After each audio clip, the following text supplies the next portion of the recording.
Okay. For several days, I've been wanting to speak of this, and I thought I'll speak about it on YouTube because it may resonate with more people. And this is to do with a certain, something I was experiencing in my own consciousness was that the word Anunnaki appeared. Okay, and I did not know so much about the term. I've heard it here and there, and I've never done any research on it. Or if you'd have asked me to define it, I would probably not be able to define it in more than maybe just a few jumbled up words, which may not even have correctly explained them.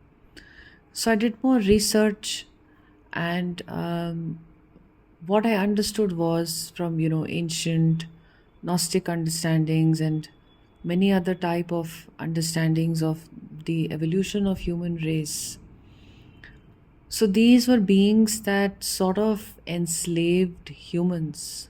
Okay, human race itself was created like this by these beings for a certain act of um, slavery. That we were supposed to be small, we were supposed to be powerless. So as we are ascending and we have started responding to the spiritual awakening, whether through the twin flame journey or through the divine grace in other forms, in other ways, what has started happening is many of us may have been afraid of the infinite consciousness. Are you afraid of union? Are you afraid of abundance? Are you afraid of being your infinite self? And you will notice that when these fears emerge, a lot of these fears have to do with past experiences of having been curtailed or having been controlled, not allowed to shine. So, through my own awareness, consciousness, and work with my own shadows, what I have noticed over the years is energies from the childhood itself, that corresponded to energies of Anunnaki that wanted to keep humans enslaved. So maybe when you were a child and you shined very brightly, okay, you did extraordinarily well, very naturally. Maybe you were naturally intelligent or you were naturally beautiful. So energies would come to try to curtail your intelligence, your beauty, because these are also divine qualities, not intellect and not sort of flexing your intelligence or using infinite beauty products to um, enhance your beauty. Or it's not that. It's not the what we are seeing, the subverted forms in the mainstream media for many, many decades. It's not that. It's your natural quality. Like nature is beautiful, there is a divine intelligence, all that stuff. So some qualities like that. It can also be altruism, it can also be compassion that were shining through you in your childhood, in your maybe teens, in your earlier years of your life. And many would have felt extremely insecure and would have wanted to control these qualities in you. So they discouraged you, or they kind of like disallowed you to have that expression, or asked you to sort of very indirectly, that you can't have this, you can't do this, you can't express this divine quality. Because expressing our divine qualities, like in its very natural way, is somewhere an invitation to the divine also. Okay, it is. I'm not able to frame it with the correct words. But being our true selves can be very threatening to those that are very invested in the false matrix, very invested in not wanting us to awaken. So these energies were always present in your childhood also. If you find yourself spiritually awakening right now, then this was present earlier also. So notice these soul contracts of sorts that you may have entered, these energies which are almost like the guardrails, or that don't allow you to expand. Like, your consciousness is infinite, your potential is infinite. Union comes to your infinite being, not to your ego at all. So, abundance is infinite. These divine qualities, they they unlock when we are in our infinite consciousness. So, what stops you from entering the infinite consciousness is what needs to be explored. And especially these indirect or direct contracts unconsciously entered into because someone else appeared to have controlled you as a child. Like, you're not allowed to do this, you're not allowed to, like, the biggest thing for me would be that, oh, you're not allowed to be smart, you're not allowed to be intelligent. When I was a child, and it maybe has a cultural Indian context also or something like that. There was a lot of competition with people around, or the way our schools were and all of that. Everything at the time was centered towards how well you could do or what rank you would get and all of that. So, if naturally the intelligence or natural capabilities or talents came out, there were lots of people trying to act as friends. Okay, maybe you're friends with these people, or they're your cousins, or they are your siblings. Basically, they are your peers. They can even be your mentors. They even appear as mentors, they even appear as teachers, who would get extremely insecure and would leverage that position that they have with you of friendship or whatever else. And you, in your kindness and in your allowing and in your compassion, would believe what they are telling you, that you're not allowed to shine, you're not allowed to have this. The moment you started stepping out of your finite, performative self into expressing your divine qualities in any way or in any form, you were stopped. And that divine quality can also be something like your natural innate intelligence, your natural talent, your natural beauty, your natural expression, your natural alignment with success, or something like that. Those types of energies have to leave your system now. So many twin flames, they go through. I have still not understood why and how, twin flames have come to experience the twin flame journey right now, in a sense as to like why some and why not others, to be very honest. I know this is complete divine grace, and there can be so many reasons to find out why divine grace happens, and and all of that. But I think it is something a little bit deeper than just a regular spiritual awakening as well for twin flames, because the potential for transformation is so high and the support of the universe is so intensely present. Okay, so this divine spark that you carried may have threatened many beings around you that were committed to, you may say, the Anunnaki consciousness. Okay, so not everyone is committed to divine consciousness around us. We already know that. This is not to create separation in your minds with people around you, but it's just to understand the lower influences that drive so many people, right? I mean, this is not a planet where everyone is committed to a higher consciousness.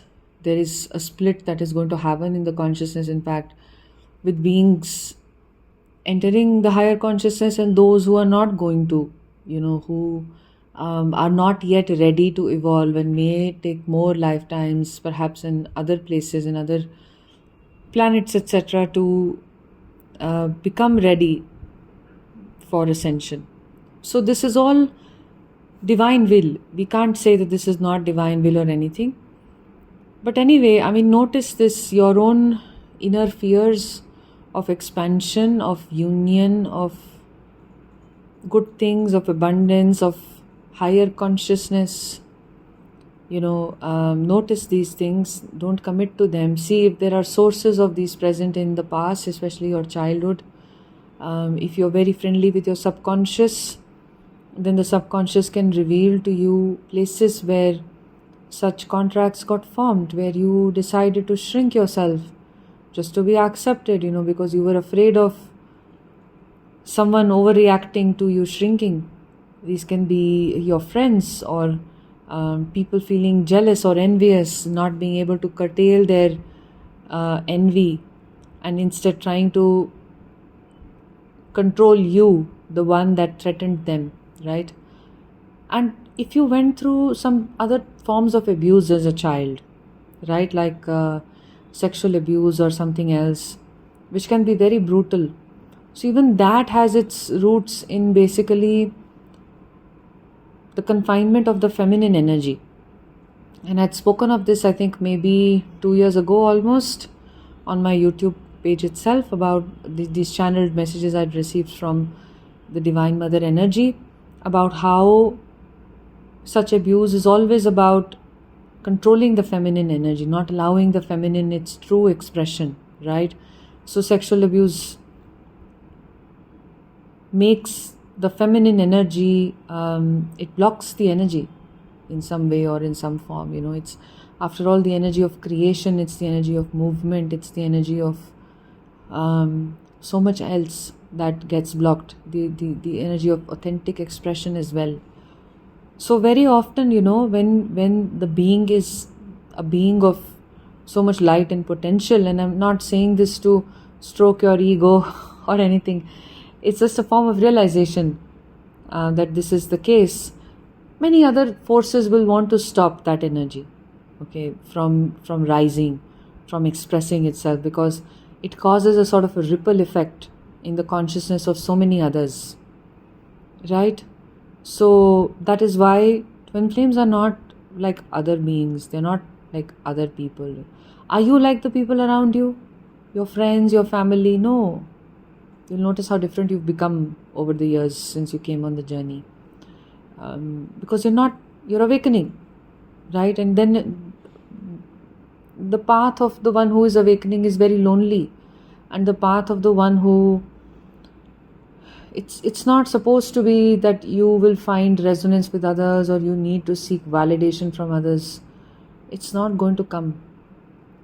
And this is a spiritual journey that must be seen as primarily a spiritual journey, because the divine partner that you are seeking is first within you. It's your soul's companion. So it's first to be sought within you.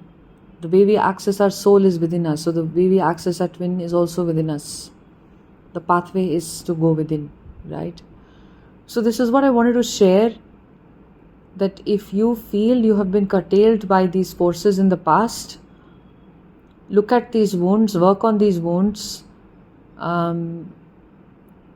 these blocks, these memories that may naturally be emanating.